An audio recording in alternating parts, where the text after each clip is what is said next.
Okay, friends, welcome to the Burnout Proof Your Business workshop. Today, I'm going to help you learn to tap into your energy, follow what your body's signals are giving you, and help you lead a business with more joy and clarity and ease without the burnout. I would love for you to tag me on Instagram with your biggest takeaway. You can find me at Christy Johnson Creative on Instagram. And I would love for you to take a picture of the slide that was the most impactful to you, or just any takeaway that you had that was great, and send me that. You can tag me on Instagram. I would love to see that.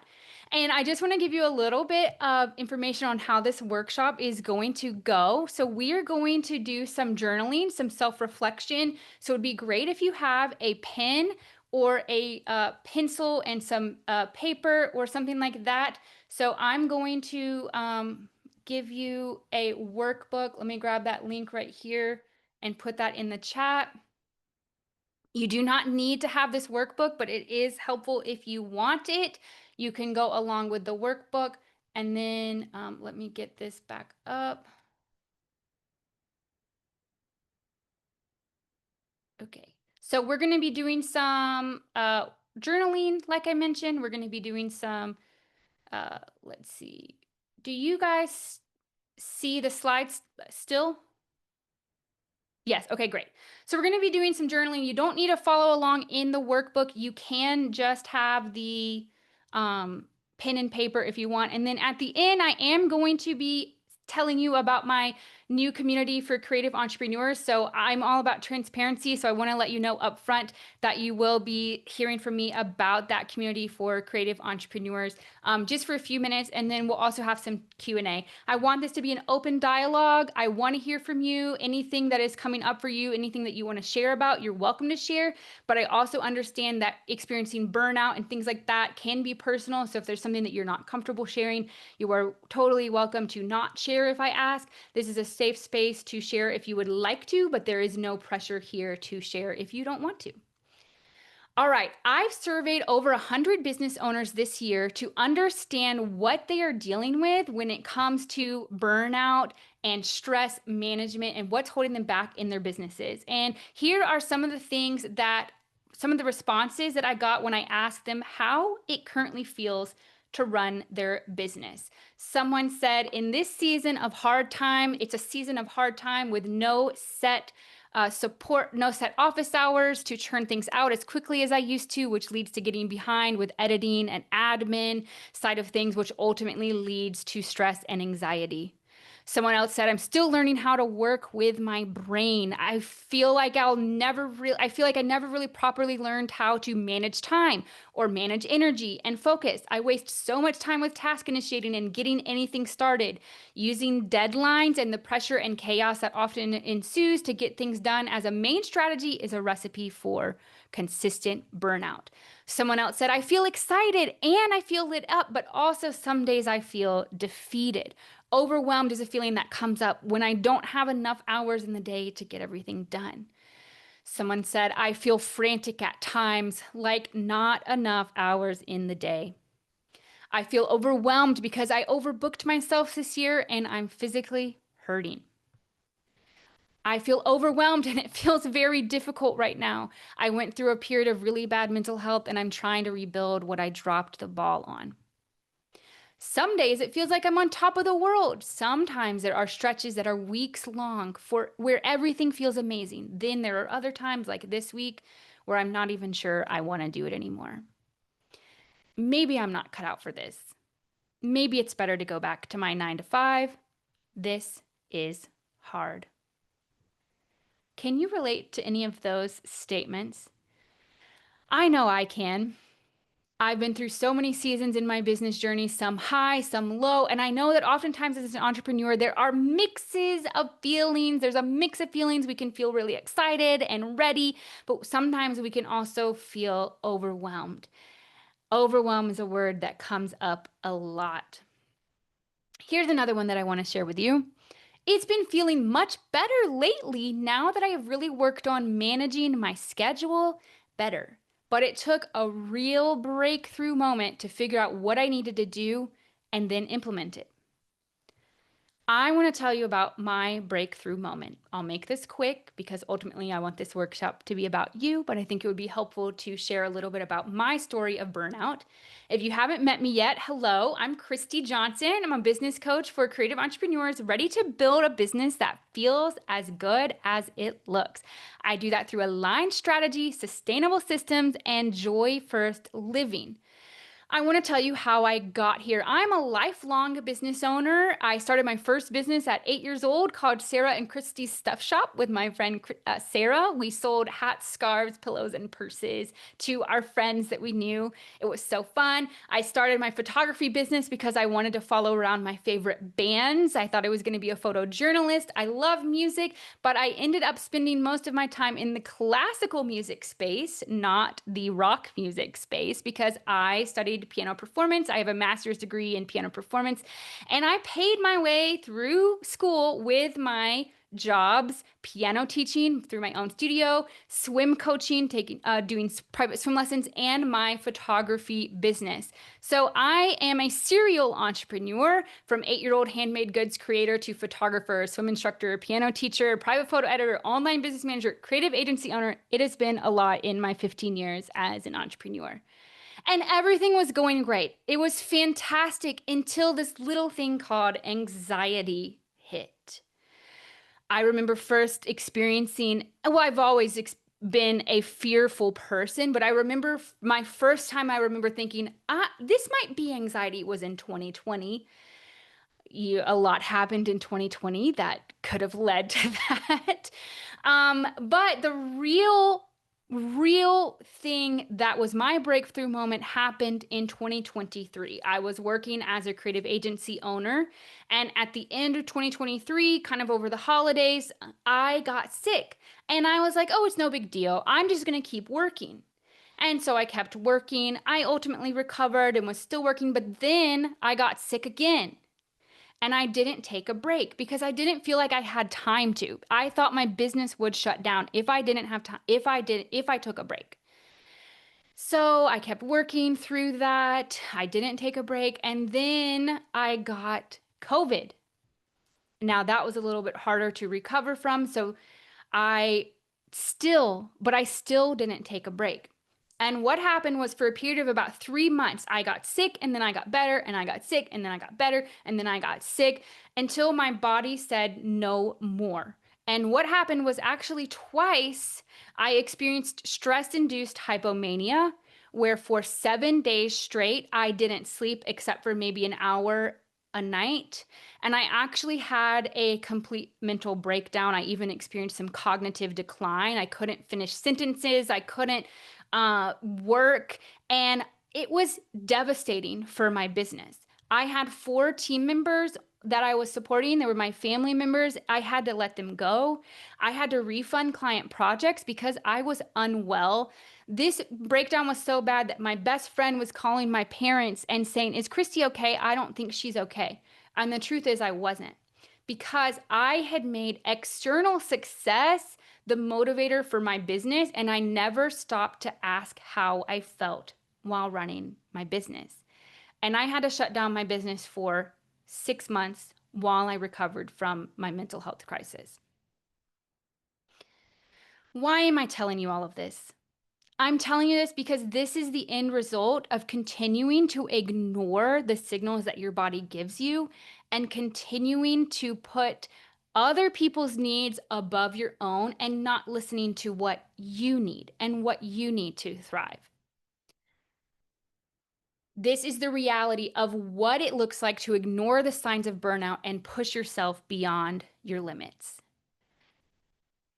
Thankfully, this is not where my story ends. Thankfully, I'm here today. I'm still working. I had to rediscover what success looks like, and I had to do that through a series of a lot of therapy visits, a lot of coaching, and a lot of self-reflection to figure out what I really wanted from my business and what would be healthy for me moving forward, what my passions were, what I was really excited about, and how to build a business based on what I truly wanted, not just what I thought I should be doing. I want to help you lead with joy and prevent burnout. I don't want what happened to me to happen to you. If you've already experienced something similar, I really feel for you. I have been there. I know what it's like to lose everything and have to start from scratch. So, here are my objectives for you today and in the future. First of all, I want you to discover what is draining your energy. I also want you to discover what you need to thrive. I want you to set boundaries to give yourself what you need. And I want you to design a rhythm that works for you. Because the rhythm that works for me is not necessarily going to be the same thing that works for you. This work requires number one, self awareness. You have to be in tune with what you need and what your roadblocks are, what anxiety feels like to you to do this work. It also requires self acceptance. Shame has no place in my coaching philosophy. I believe that no matter where you are, it is okay. You are valuable. You are worthy. You are doing a great job. It also requires a little bit of trial and error. So, what we talk about today is not going to be a magic formula for success or for your business. It's going to be something that requires intentional implementation for you and intentional steps of trial and error to figure out what you need to thrive. And finally, it's going to require self compassion because you're not going to be perfect. You are human. There are going to be things that come up that are beyond your control, and you're going to have some self compassion through that. Okay, we're going to pause and reflect for a second. I'm going to give you 1 minute. I want you to pause and reflect. What do you need today from this workshop? You can go ahead and write that down. Oh, there's a little deer outside my window, guys. That's so cute. Okay, pause and reflect. What do you need from this workshop? We'll take 1 minute and then we'll get back to it.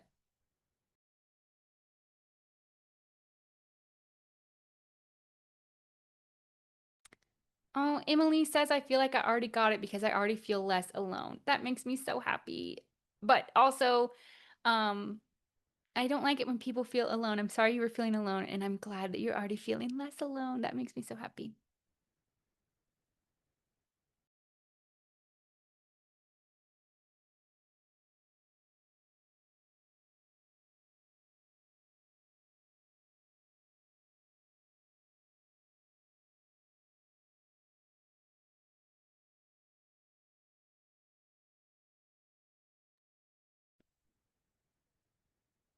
Okay, at this point, if anyone has anything that they want to share, either in the chat or unmute yourself and tell me what you need from this workshop, I'd be open to hearing that. If there is nothing that you want to share, we will move on.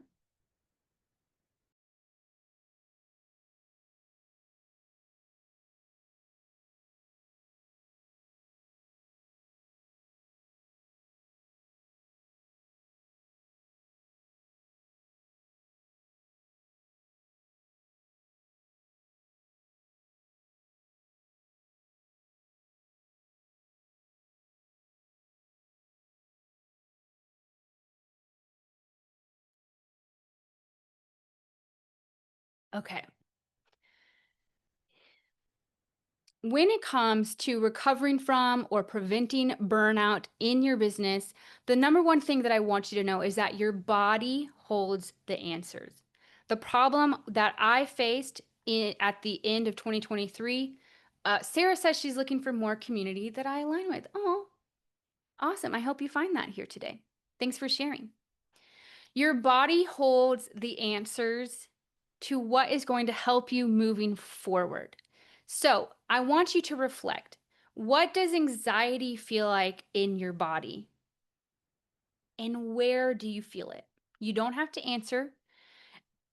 I just want you to think about it. For me, when I feel anxiety, I feel it right in the center of my chest. Some people that I've talked to say they feel it in their stomach.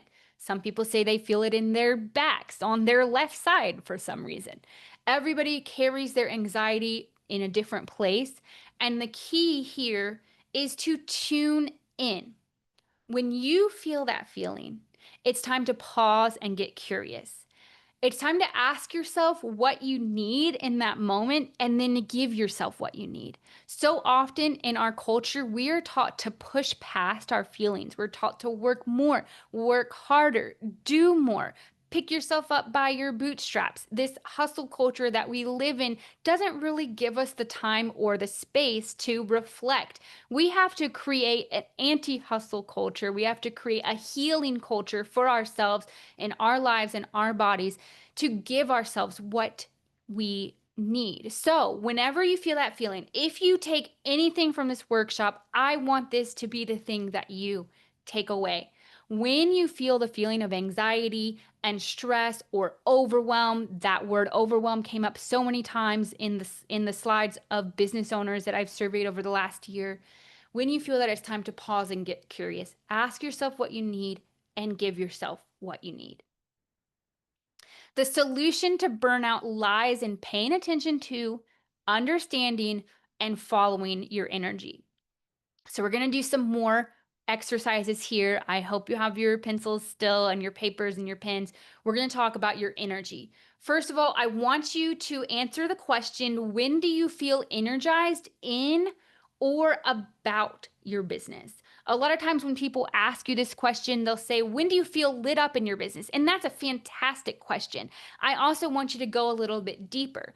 I don't want you to just think about the things that you're doing when you feel energized, or I don't want you to just think about when you feel lit up. I want you to also think, when do you feel energized? Like, when do you feel motivated to keep going and like to keep working on the thing that you're working on? Will you feel like you're just unstoppable?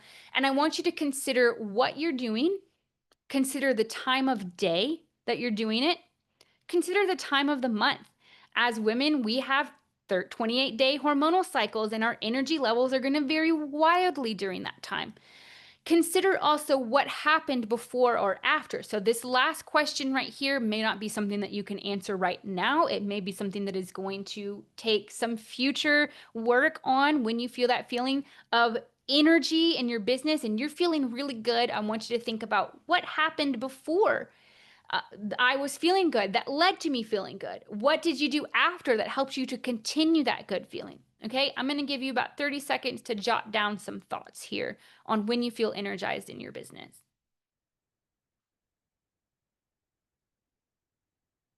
Sarah says, when I'm helping others, then also being paid appropriately. Yes, love that.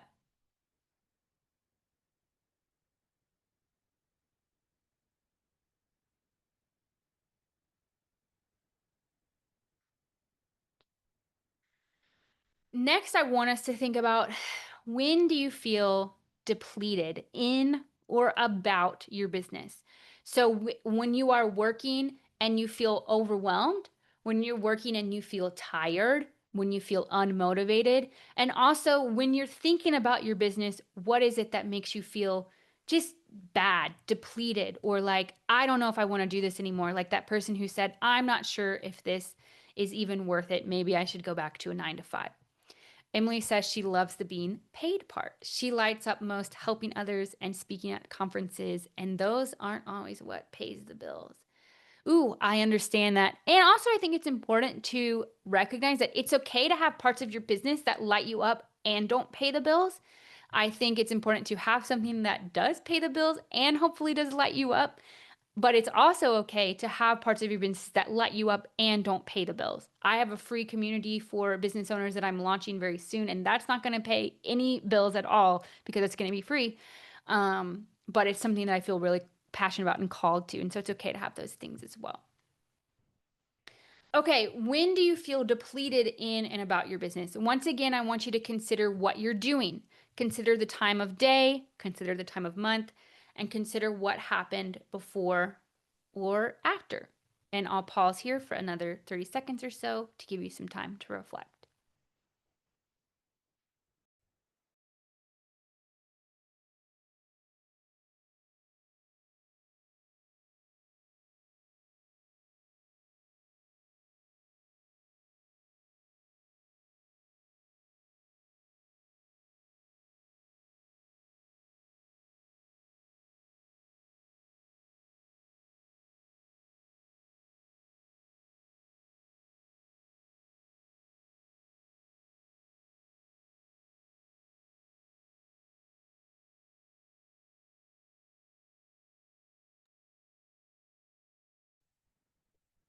Okay. These next few questions, I just want you to jot some things down. Oh, Sarah says, when I discount myself and shouldn't, when I overgive. Oh, that's a great example, Sarah. Thank you so much for sharing that. When I overgive, I feel depleted too. So it's really important to protect your energy and protect your peace and maybe set some boundaries to prevent yourself from overgiving. And when I discount myself and shouldn't, yeah, that makes sense. Thanks for sharing that. Okay, what do you wish you had more time for in your business or your life? Maybe you have a hobby that you really love. For me, I love to play the piano, and it's important for me to have time to do that. Also, it's important for me to have things in my business that aren't tied to getting paid, like I mentioned, the community that I want to create sometime in the future. It's important that I make space for that. So, what do you wish you had more time for in your life or your business? Go ahead and jot that down. And what gets in the way of you doing the thing you wish you had time for? Maybe you have too many things on your calendar. Maybe you have too much client work on your plate and you don't have any time to work on your business. So, the last question here is, what do you need to remove to give yourself what you want? So we're going to take just about 30 seconds one more time to reflect. What do you wish you had more time for in your business or your life? What gets in the way of that? And what do you need to remove to give yourself that? Time is not made, time is time is not found, it is created and protected. If you keep saying, "Oh, I'll do that when I have time," you'll probably never get around to it. Time is made and protected for yourself, so it takes intentional removing of something else or to give yourself what you need.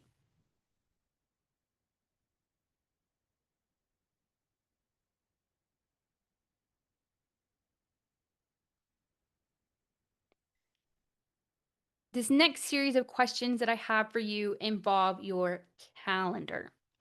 When you look at your calendar, what makes you stressed out?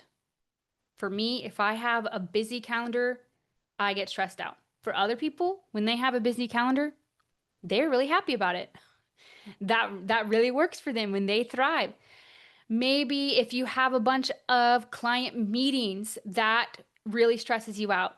Maybe it really energizes you.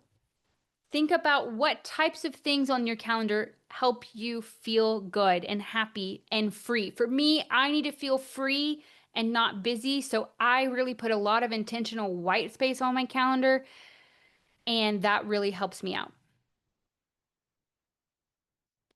When you look at your calendar, what makes you feel happy about it? So think about what makes you feel stressed and what makes you feel happy about it. And what do you need to give yourself more of what will make you feel happy going forward and less of what will make you feel stressed out going forward? So let's reflect on those questions when you look at your calendar. What makes you feel stressed? What makes you happy? What do you need to give yourself going forward?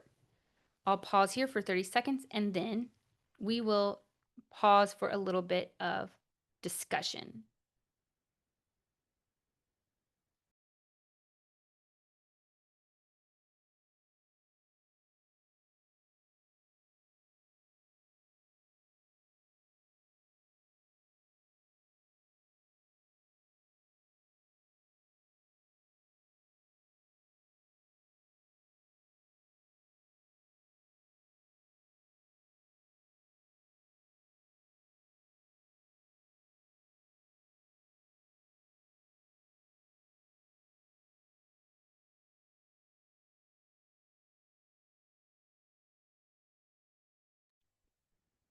Okay, let's pause to discuss. Feel free to chime in the chat or you can unmute yourself.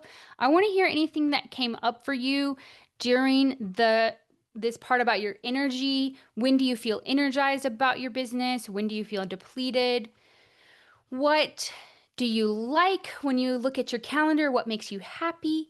And what kind of gives you that feeling of anxiety or stress when you look at your calendar?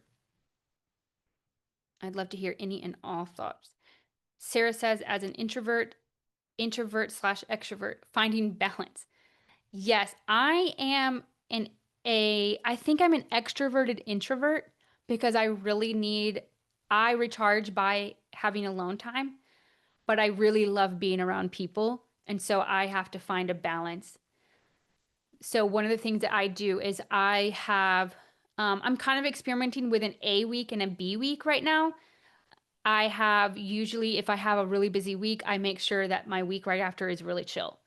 Um, so I put a lot of boundaries in my calendar to make sure that I am not overextending myself and that I get that time to thrive. Anybody else have any thoughts before we go on to phase two? Sarah says recently I started journaling gratitude in the mornings. It's really helping. Yes, I love that. Thanks for sharing that. Anytime you can have a routine that gets you feeling grateful, gets you reflecting on the positives, that's really, really helpful. I love that.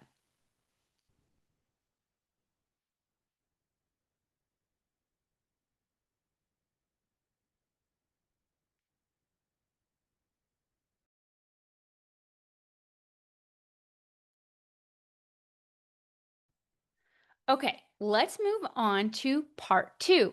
So I mentioned that the solution to preventing burnout lies in listening to, understanding, and protecting your energy. So we have just talked about understanding your energy. Now we're going to talk about protecting your energy. Boundaries are what help protect your peace and your energy. We're going to start setting some boundaries to reduce your feelings of depletion and increase your feelings of being energized. So we're going to go through these questions and we can jot down some things. You can jot down some things as we go through it.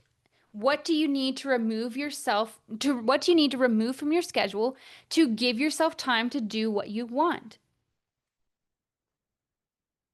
The next question I have for you is, what boundaries do you need to put in place to reduce your feelings of depletion and increase your feelings of being energized? Now, before you answer this question, I'm going to go a little bit deeper and give you some examples of each of three different types of boundaries: time boundaries, work boundaries, and client boundaries. And then I'll give you some time to reflect on the types of boundaries that you want to implement within your life and your business. Okay, so we're going to first start with talking about time boundaries.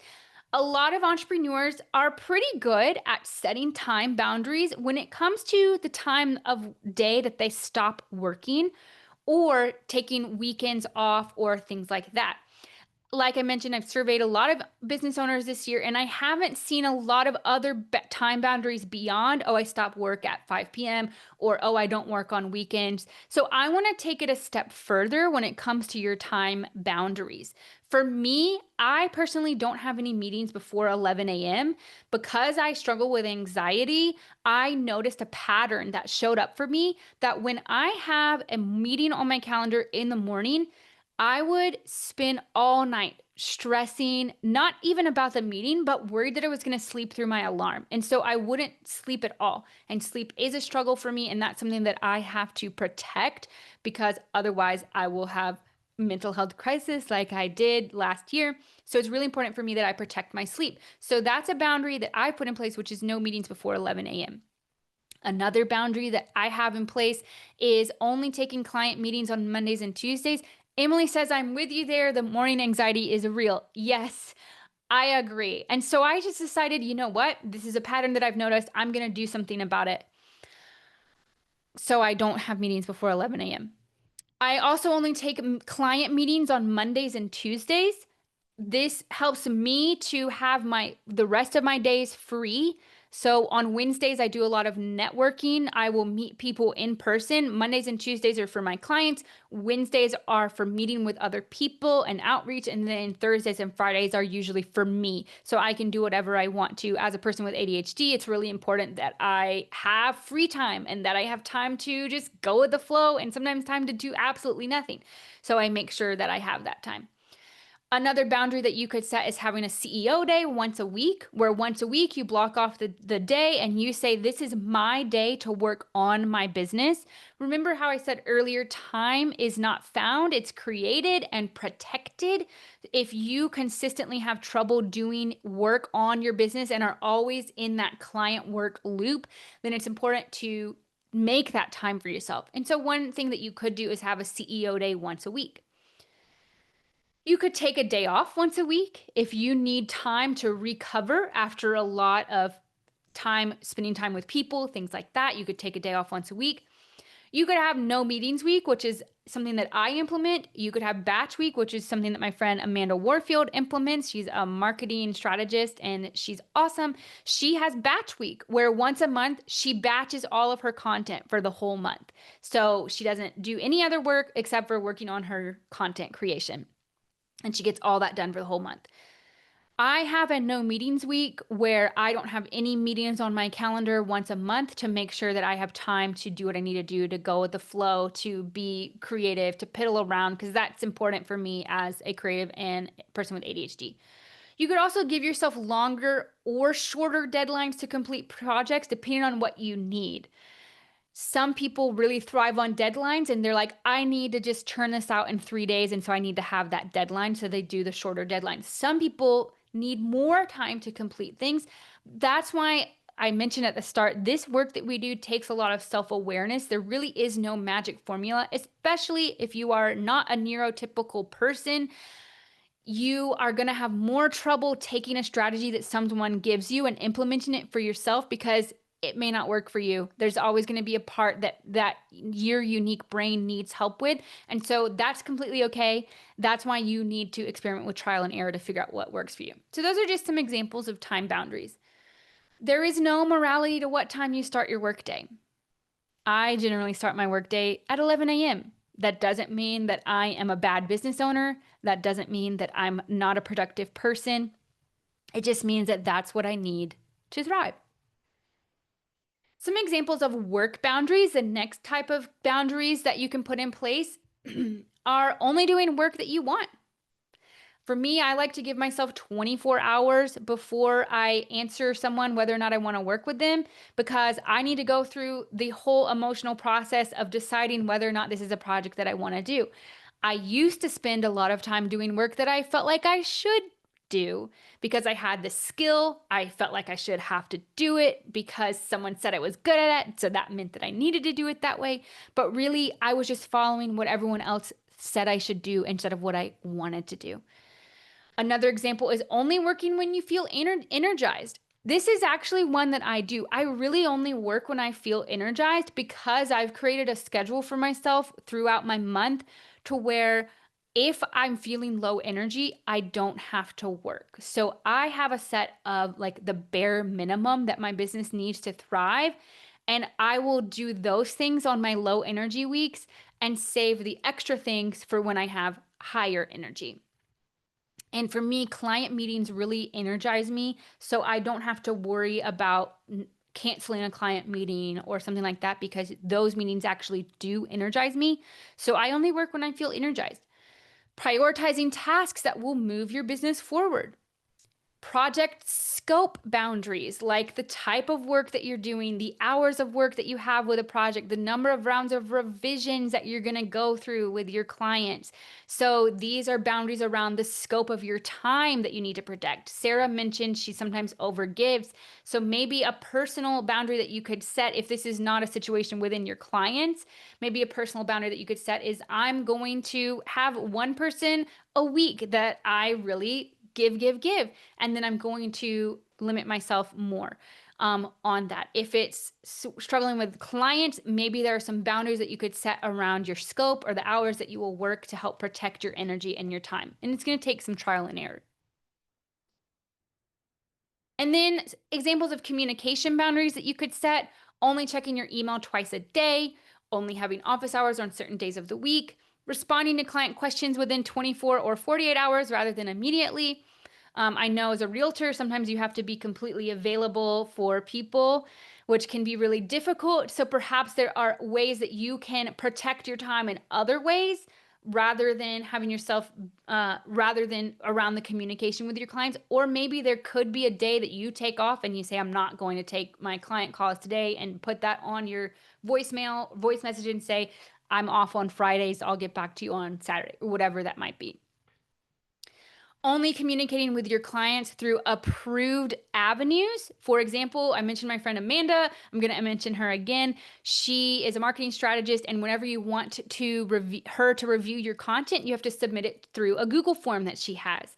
And instead of emailing her with the Google Doc and saying, hey, this Google Doc is ready for you to review, you have to put it in the form. That just protects her so that she looks at the form, because she has her own schedule and routine of when she looks at the form. So that is a protection for her. And she's communicated that to me. I one time sent something to her via email and said, hey, can you look at this? And she just wrote back really kindly and said, hey, awesome, can you put this in the form, and I'll look at it. So she enforced that boundary in that way. You could put your phone on do not disturb during your deep work blocks so you don't get distracted. These are just some examples of communication boundaries. You get to decide the time and the place that your clients get to communicate with you. You are the boss of your business, and you do have that permission. If you've been looking for a permission slip to do what you need and give yourself what you need, this is that permission slip for you to be the boss of your own business and decide. So, what boundaries do you need to set to give yourself what you need? When you set these boundaries, you're also going to have to probably change some things in your business to make room for these boundaries. So, the next question is, how will you implement these boundaries? You may have to set limits in your calendar scheduler. Like, for example, if you decide you only want to take meetings on Mondays and Tuesdays, you're going to need to set those limits in your scheduler to only take calls on Mondays and Tuesdays. You may have to raise your rates, because if you're going to be taking on less work, you may need to raise your rates so that you make more money. You may need to automate some tasks, delegate some tasks to someone else, and you may need to completely eliminate some tasks that are not serving you, not moving the needle for you. And that's going to take some hard work and decisions that may need to be made. I looked at my KPIs, my key performance indicators. I try to track my analytics on all of my marketing platforms, and realized that I was spending 2 hours a week on Pinterest, but I wasn't getting any clicks to my website through Pinterest. And so I just completely eliminated the task of doing Pinterest, even though people online were like, you should do Pinterest, it's great for your business. I realized it wasn't yielding results for me, so I gave myself permission to not focus on Pinterest and to instead focus on the channels that were giving me clicks, like Threads, for example. I get a lot of clicks through Threads, actually. So what works for my business may not work for your business. You may need to change your offer entirely. This is what I did last year after my mental health crisis, because I realized that I was building my work around what I thought I should do, not what I actually wanted to do. And then you have to consider how you're going to communicate these boundaries. How will you let your clients know about these boundaries? And what will you do if they start to push those boundaries? I actually have some swipe copy for you in the workbook that I linked in the chat, and you'll also get it sent to you. It should be in your email already. That you should have gotten it when I sent you the reminder email, but you'll also get it when I send you the replay. And there's some swipe copy in there that you can read through if you're stuck on how to communicate your new boundaries to your clients. Your boundaries are only as good as your willingness to enforce them. I didn't come up with this quote. I stole it from Paige Griffith, from the Legal Page, who spoke at the Creative Educator Conference this year. And she was talking about contracts. And she said, your contract is only as good as your willingness to enforce it. And I decided to say along those lines, your boundaries are only as good as your willingness to enforce them. So you also have to think about how you'll communicate your boundaries. Where and when will you tell them to your clients? Where and when will you tell your boundaries to your team? And what will you do when someone tries to ignore your boundaries? So let's take a second to reflect for about 30 seconds to 1 minute. What time, work, or communication boundaries do you need to set? How will you implement them? What needs to change in your business to do that? And how will you communicate those boundaries? So I'm going to give you 30 seconds to a minute to reflect on that, and feel free to put your answers in the chat or come off the mic and let me know.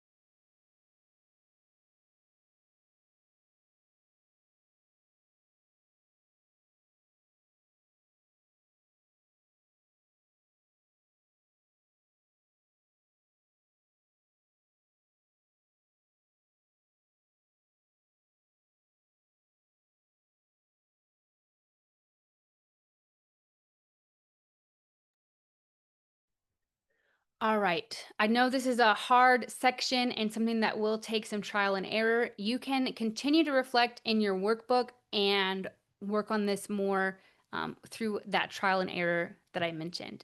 Let's move into our final section, which is your day to day. Thank you so much for sticking with me through this. We are on to our last section, which is your day to day. And like I mentioned, creating an ideal day to day rhythm starts with self acceptance. You are exactly where you need to be. Your body is unique and is beautiful and nourishes you and gives you what you need. And if you have challenges that someone else may not have, that is completely okay. You are worthy and valuable as you are. So, this work in figuring out your ideal day to day starts with self acceptance. And you have to consider number one, what is your actual capacity? Instead of building your ideal rhythm on what someone else does, you have to build it on what is actually doable for you. How many hours per week do you have to work? What physical, energetic, or mental health needs should you consider? How much buffer time do you need to add to your tasks, if any? If you consistently find yourself coming up against deadlines and working down to the wire at the last minute, perhaps it's time to add some buffer time into your schedule. Or maybe you might thrive on those deadlines and that's what you need. So you don't need that buffer time because you love to work down to the end of the wire. Perhaps what you need to do in that situation is communicate a different deadline to your clients and give yourself the original deadline so that your clients aren't like, oh my goodness, it came down to the wire.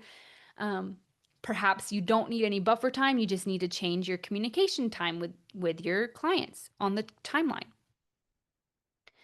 You also should consider how you like to release stress when you're designing your ideal weekly rhythm. How do you like to release stress? I recently read the book Burnout, Unlocking the Stress Cycle by Emily Nagoski. It's a fantastic book. I highly recommend it. And she talks about how we all carry our stress in our bodies, and the way to release stress is by working out. Sometimes even like crying can release stress. It's why we feel so good when we have a good cry. There are lots of ways that you can release stress that she talks about in the book, and they may be different depending on what you like and what you do. So think about how you like to release stress and add more of that into your weekly rhythm. It's also important to consider what motivates you to do work. For me, I'm motivated by deadlines. I'm also motivated by getting a lot of things done on a checklist. And I am motivated by having white space in my calendar. I really need white space in my calendar to help me out. Sarah says, what is the book and author? I will write it in the chat. Burnout by Emily Nagoski. What makes you unmotivated to do work? This is really important to consider as well. If there are certain things that you know are just naturally demotivating for you, then maybe you give yourself a whole day to get it done. Or maybe you delegate it to someone else. Or maybe you don't put those tasks on the same day as the energizing tasks. So that way you are not demotivated to start your day. Maybe you put your energizing tasks first and your demotivating tasks last. The whatever works for you is going to be unique for your brain and your needs. You also want to consider your needle moving tasks. So, what are the tasks that are going to make you more money, give you back more time, or bring you more joy? I consider joy producing tasks needle moving tasks because joy is really important to me in my day to day life. And a big question that I always ask myself is how can you make things easy and fun? And then give yourself what you need to make the things easy and fun. So, your ideal day to day rhythm is going to take into consideration your actual capacity, the actual hours of time you have to work. Because let's be honest, we do not all have the same 24 hours in a day. If you're a mom, you don't have the same 24 hours in a day that I do. If you have a chronic illness, you don't have the same 24 hours in a day that someone else without a chronic illness does. If you struggle with your mental health, you don't have the same 24 hours of the day. So consider how many hours do you have to work? What buffer time do you need?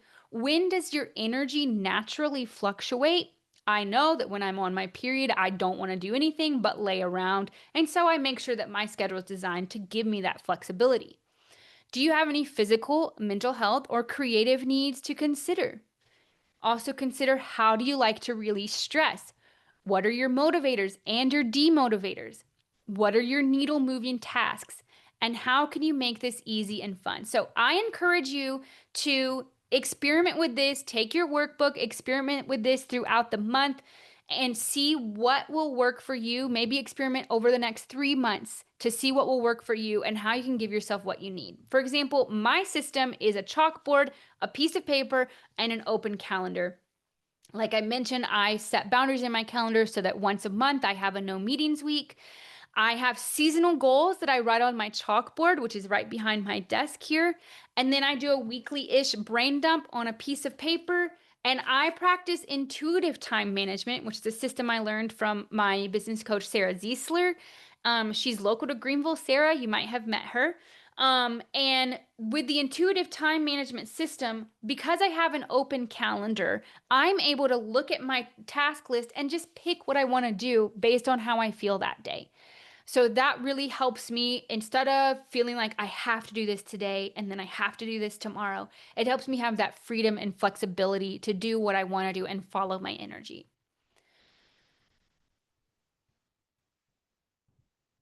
Okay.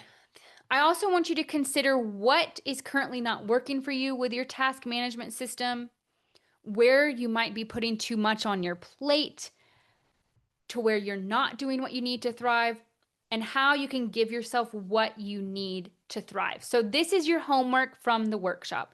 I want you to experiment with your ideal schedule and your task management system. This is not something that I can create for you.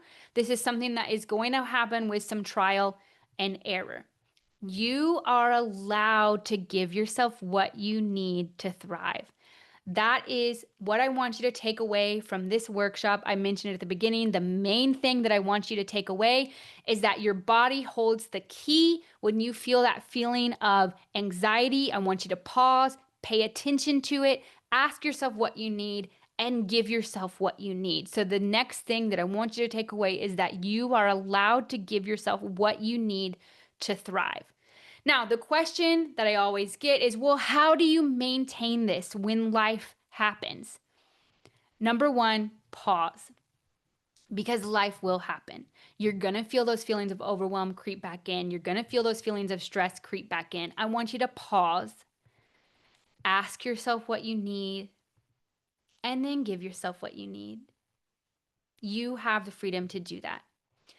Think about, like I mentioned, what's your bare minimum? What's your bare minimum? What are the bare minimum tasks that you need to have your business thrive? And let's redefine your definition of success to be hitting your essentials. Instead of thinking of it as the bare minimum, oh, I just did the bare minimum today, I feel so bad. Let's think of that as your essentials and put that as the definition of success, not operating at your peak capacity. So often we feel like because I didn't get this done or because I didn't work at my peak capacity, I feel like a failure. But that is not true. If you are hitting those essentials, you are doing fantastic. And anything else beyond that is just icing on the cake. You deserve more than just a profitable business. You deserve a joyful one. We've reached the end of the workshop. And so, what I'm going to do for the next 4 minutes, I want to ask you to listen to me tell you about my new community that I am building. And then after that, if you have time to stay on, I do have time blocked off for the next 30 minutes. If there are any questions that you want to ask me, I would love to answer them for you. If you have to hop off at the top of the hour, I completely understand. I would love for you to voice message me on Instagram and ask me your questions from this workshop, because I know we just kind of fire hydranted a lot of information and a lot of questions that's going to take some time. So please message me on Instagram with your questions if you can't stay on past the top of the hour.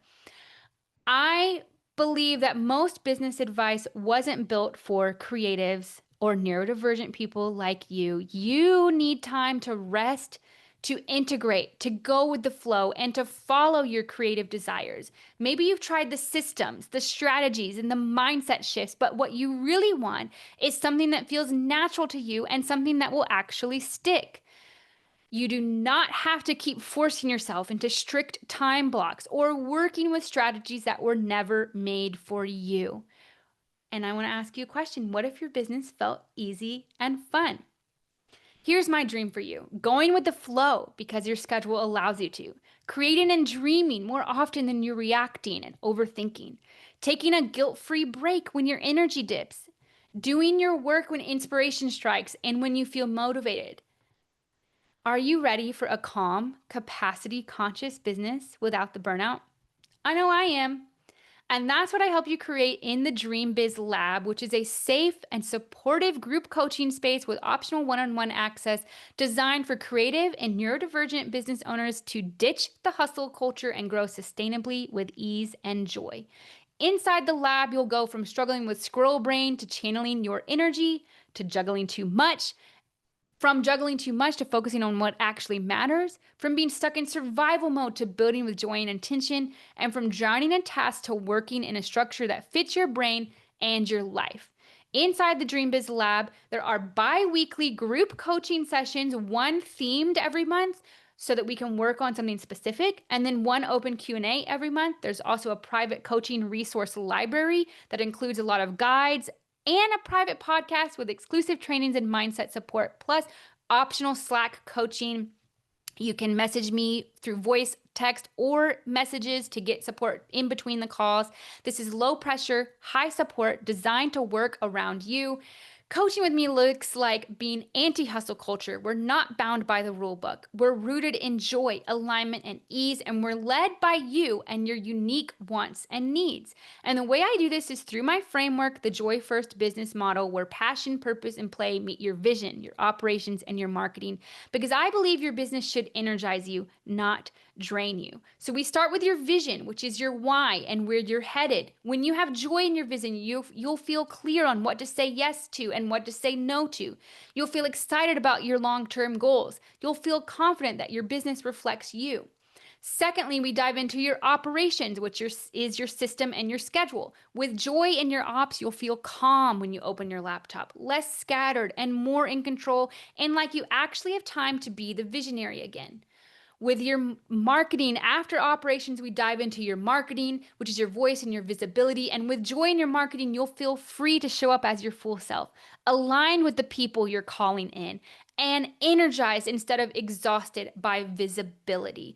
When your vision, operations, and marketing are infused with joy and honor your energy needs, your business will feel easier and lighter than ever before. And so I want to invite you to join me in the Dream Biz Lab. There are monthly themed calls, monthly open hot seat calls, tools, prompts, and planning resources, a private podcast feed, and a supportive, like-minded community.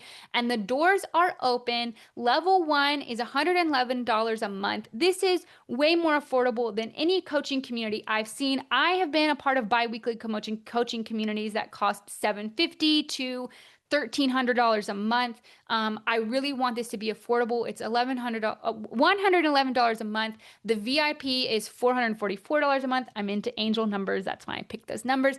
But if you join by August 11th, which is 1 week from today, you will get 50% off forever for joining me as a founding member. If you enroll today, I'll also give you a bonus free one-on-one strategy call. And I would like to invite you to enroll now at christyjohnsoncreative.com/lab. The doors are open. I'm so excited about this. And I want to thank you so much for being here at the Burnout Proof Your Business workshop. I hope this was valuable. I hope it was successful. I hope that you took away what you needed to take away from it today. And if you have any questions, I'm happy to help. So thank you so much for joining me. Does anybody have any questions that they want to ask before we hop off? And if you have to leave, that's totally fine. Like I said, you can message me on Instagram, but I wanted to make sure that I stayed on here to help anybody who needed any additional support. Oh, thank you, Angelica. Okay, perfect. Emily's going to message me on Instagram. Yay. I love that. Yes, thank you, Sarah. Did you have any questions? Oh, thank you, Colleen. Y'all are amazing, making me so happy.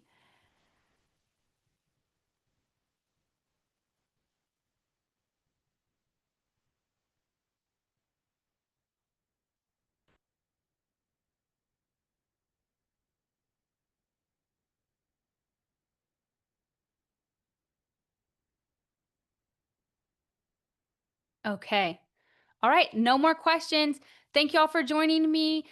Feel free to message me on Instagram with any other questions that you have. All right, bye, friends.